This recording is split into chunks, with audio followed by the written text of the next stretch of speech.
you saw from that intro clip, it looks like Android users can finally send that blue bubble iMessage to iPhone users and vice versa to a certain extent. So in this video, I want to talk about exactly what Beeper Mini is, how to use it, how to get it set up, but then also talk about the Apple walled garden a little bit and see exactly what is holding people back now from going full on Android, now that some of these new like iOS exclusive kind of applications and features are now slowly being trickled to other manufacturers and other softwares. So let's talk about it a little bit further.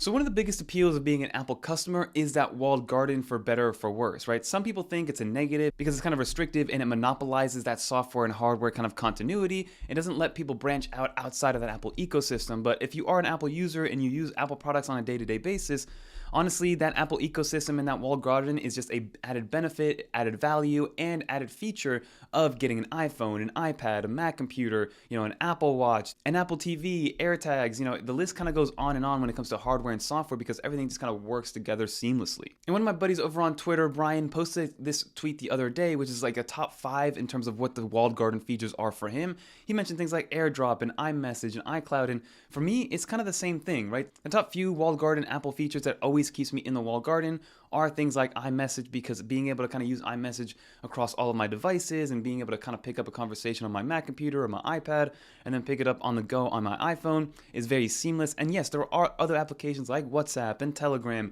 that already do this, but just being in the Apple ecosystem, especially here in the US specifically, it's very easy to just jump into iMessage. But then there's other features that I relied on even from a professional standpoint, like being able to move large files from my iPhone to my iPad to then edit them. But these are things that are kind of slowly dwindling down in terms of use case, because now with USB-C, those transfer speeds are much faster going from the iPhone to the SSD as opposed to just relying on AirDrop. And then there are other features like iCloud. Like for me, instance, I have nothing stored on any of my on-device storage. Everything is in the cloud. I have 2 terabytes of iCloud storage that I use. So whether I'm on my Mac, on my iPad, or my iPhone, all of my files are reachable as long as I have internet.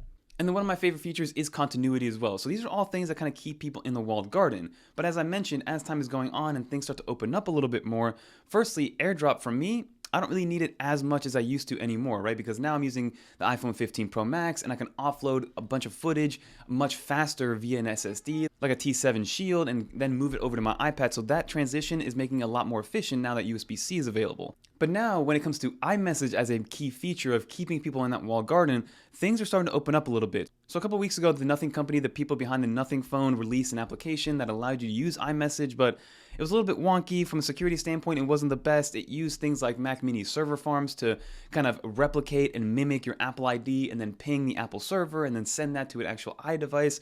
So it wasn't perfect, it definitely wasn't native, and it definitely wasn't secure. Then a few days later, Apple announces that they're going to be supporting RCS messaging on the Android and Apple side, so it's going to allow you to have a much more kind of iMessage-like type of conversation on an iPhone with an Android device, like being able to react to messages and things like that.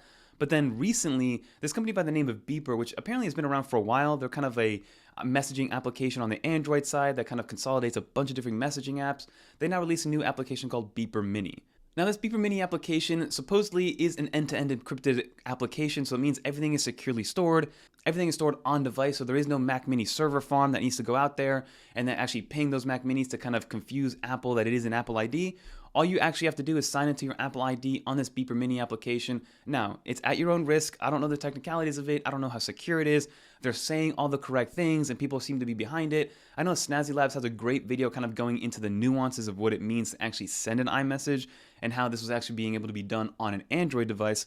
But I did sign up for it. There is a 7-day free trial, and I believe it's $1.99 a month. So if you're on the Android side and you want to go on the iMessage front, I think $1.99 to be able to use iMessage on your Android device is a no-brainer. But again, this is coming from an Apple user first and foremost. But now being able to have those conversations on iMessage with Android users, so there isn't like a pixelated photo being sent, there isn't a limit of characters, the green bubble doesn't kind of restrict everything. Having that as a feature on the Android side is now going to be a big plus for a lot of people, especially, again, here in the US. And we live in a world here in the US where people are getting bullied for having green bubbles, which is absolutely absurd. And then also 9 out of 10 teens in the US have an iPhone because of things like iMessage and the stigma of owning an iPhone over an Android phone, which is very unfortunate, but it is the reality of the situation. And that's why applications like this are going to help out a lot.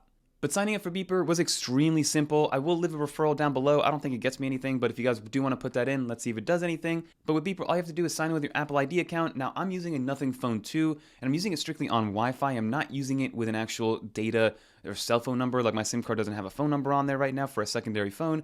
So I am using it purely off of Wi-Fi. So once you sign into your Apple ID, you will get that 2FA multi-factor authentication, pinging all of your Apple devices like, hey, are you signing in? You put in the 6-digit code, and then boom, you are signed into your Apple ID on your Android device. And then when you start sending messages, this is where I wanted to test all the features out. But once you're signed in and have it set up, it works pretty much, I want to say 90% of the way of how iMessage works. So blue bubbles appear, you still even get like the 3 dots when somebody is typing in real time. So if somebody is typing, you're able to see that they are typing, similar as you would go from iPhone to iPhone with iMessage.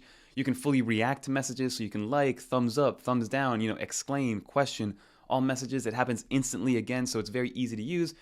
And on the iPhone side, it looks like you are texting an iPhone from the other side, but in reality, you are just using an Android phone. Another thing that I tested was inline replies. So inline replies, again, also work exactly like they do on the iPhone. So if you decide to reply to a message that's a couple messages up, it will inline reply. It will give you kind of that UI that let you know, like, hey, this is what you're replying to, and will continue that thread going forward until you remove yourself from that thread and go into the regular chat. So inline replies work exactly as intended, reactions exactly as intended. One thing that I did notice is that those effects you get on the iMessage side, so if you want to send a message and you long press to maybe get some lasers or some confetti or fireworks and things like that, that will not appear on the Android phone. It'll still send as a normal text message or iMessage, but you will not get those animations happening, which is understandable at that point. And then of course I had to test sending photos and videos because that was one of the biggest gripes. If somebody with an Android phone, a 4K 60 message, they send it from an Android phone to an iPhone, that thing would show up in 360p, super pixelated, super blurry, and it's because it was using SMS and MMS as opposed to something like an iMessage protocol and data. So now, when you do send a photo or a video, it shows up exactly as it's intended. It's crisp, it's high quality, you can easily download it. You can also reply to it, react to it, whatever the case may be. It works exactly as it's intended through iMessage, which is beautiful to see because that's one of the biggest issues that we had texting between iPhone and Android. But that is Beeper Mini in a nutshell. I mean, honestly, from my experience so far, I've only been testing it for a day, but it brings iMessage natively to an Android device, and I've been using the Nothing Phone 2 for my testing purposes. So if you guys are using some other Android phones, let me know in the comments down below what your experience is like. Like, I've seen good things with the Google Pixel lineup and things like that. Obviously, good things with the Samsung lineup of phones. But let me know if maybe there's some offset use cases or some nuanced use cases of using a different manufacturer, because that's something else that needs to be dealt with. But overall, iMessage on Android seems to be working natively. It is supposed to be end-to-end encrypted, again, at your own risk. Do your own research. I don't want to be responsible for your Apple ID being signed into an Android device and things like that. Now, I did use my personal Apple ID.